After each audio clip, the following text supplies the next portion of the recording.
پروردگار سورہ آل عمران میں آیت نمبر 103 میں ارشاد فرما رہا ہے کہ اللہ کی رسی کو مضبوطی سے تھام لو اور آپس میں تفرقہ نہ کرو۔ ایام شہادت امیر المؤمنین علیہ الصلوۃ والسلام ہے، اسی مناسبت سے قرآن کے اس پیغام کو انتخاب کیا گیا۔ پروردگار کہہ رہا ہے کہ اللہ کی رسی کو مضبوطی سے تھامو، اور روایات کی روشنی میں قرآن کریم اور اہل بیت اللہ کی رسی ہیں جن کو تھامنا ملت کا تفرقہ دور کرتا ہے، بلکہ اگر قوم اور ملت اسلامیہ اللہ کی اس رسی کو تھام لیتی تو کبھی بھی تفرقہ نہ ہوتا۔ پیغام شہادت امیر المؤمنین علیہ الصلوۃ والسلام جو ہم سب کو سمجھنا ضروری ہے، جس پہ غور و فکر ضروری ہے، وہ یہ ہے کہ وہ کیا وجہ ہے کہ اتنی بافضیلت شخصیت محراب عبادت میں شب قدر میں سلام ہی حتی مطلع الفجر کے وقت شہید کر دی گئی۔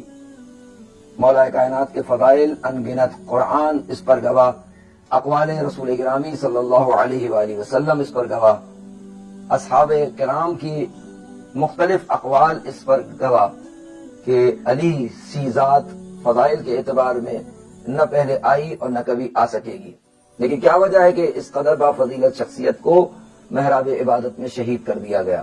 بہت ساری وجوہات ہیں، جن میں سے مختصراً 3 چیزوں کی طرف اشارہ کروں گا۔ ایک جہالت ہے، ایک غفلت ہے اور ایک حسد ہے۔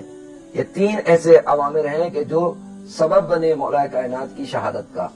لوگوں کی جہالت، امام کو بعنوان امام نہ پہچاننا، لوگوں کی غفلت کہ امامت کو اگر پہچان بھی لیا ظاہری طور پر تو امامت کے سلسلے سے جو ذمہ داری انسان کی گردن پر آتی ہے اس ذمہ داری سے غفلت، اور تیسری چیز امام علیہ الصلوۃ والسلام کے فضائل تک اگر نہ پہنچ سکے تو امام سے حسد کا ایجاد ہونا۔ یہ 3 ایسے عوامل ہیں، جہالت، غفلت اور حسد، جو سبب بنے مولا کائنات کی محراب میں شہادت کا۔ اور بالخصوص چوتھا عامل، جب مولا کائنات کی ضرورت لگی ہے تو لوگوں نے اس بات کو باقاعدہ کہا کہ قتل فی محرابہ لشدت عدلہ، علی علیہ السلام اپنی محراب میں قتل کر دیے گئے اپنے عدالت میں شدید ہونے کی وجہ سے۔ علی عادل، علی امام، علی شجاع، علی سخی، علی عالم، لیکن اس کے باوجود لوگوں نے علی کی قدر نہ کی اور علی کو محراب عبادت میں شہید کر دیا گیا۔ ظاہر میں قتل کرنے والا ابن ملجم ملعون، لیکن اس کے پیچھے سب سے اہم جو کار فرما طاقت تھی وہ یہودیت کی طاقت تھی، جس نے ہمیشہ سے اسلام کے خلاف قیام کیا، جس نے ہمیشہ سے اسلام میں اور مسلمانوں میں ان لوگوں کا انتخاب کیا کہ جو بجائے ایمان اور اسلام کے کام آنے کے وہ شیطان کے کام آئے، اور یہودیت نے انہی کے توسط سے امام علی علیہ الصلوۃ والسلام کو قتل کر دیا۔ لیکن سوال یہ ہے کہ مولا کائنات کے ارد گرد لوگ جو ان کو جانتے ہیں، مانتے ہیں، کیسے مولا کائنات کو شہید ہوتے دیکھا، کیسے اقدامات نہیں کیے کہ مولا کو بچا پاتے؟ ظاہر ہے یہ 3-4 عوامل جو میں نے پیش کیے کہ جہالت نے مولا کائنات کو قتل کیا، غفلت نے مولا کائنات کو قتل کیا، حسد نے مولا کائنات کو قتل کیا، مولا کی عدالت کو تحمل نہ کرنے نے مولا کو محراب میں قتل کر دیا۔ عزیزو، یہ اسباب آج ہمارے لیے اس لیے ضروری سمجھنا ہے، اس کی سمجھ بوجھ اس لیے ہمارے لیے ضروری ہے کہ یہ سارے اسباب حضرت حجت کے غیبت کے طولانی ہونے کا سبب ہے۔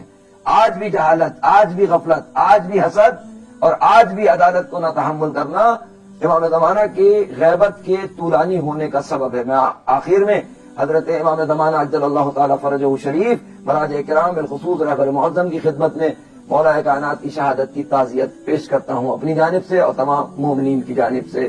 خدا کرے کہ ہم علی کے اس پیغام کو سمجھ سکیں جو ولادت کے وقت انہوں نے دیا۔ قد افلح المؤمنون، سورہ مومنون کی پہلی آیت ہے کہ مولا نے آتے ہی اعلان کیا کہ مومنین کامیاب ہو گئے، اور 11 صفات قرآن نے جو بیان کی ہیں، جو ان صفات کا حامل ہوتا ہے وہ مومن ہوتا ہے، اور جو مومن ہوتا ہے علی اس کی کامیابی کا اعلان کرتے ہوئے آئے اور اپنی کامیابی کا اعلان کرتے ہوئے گئے۔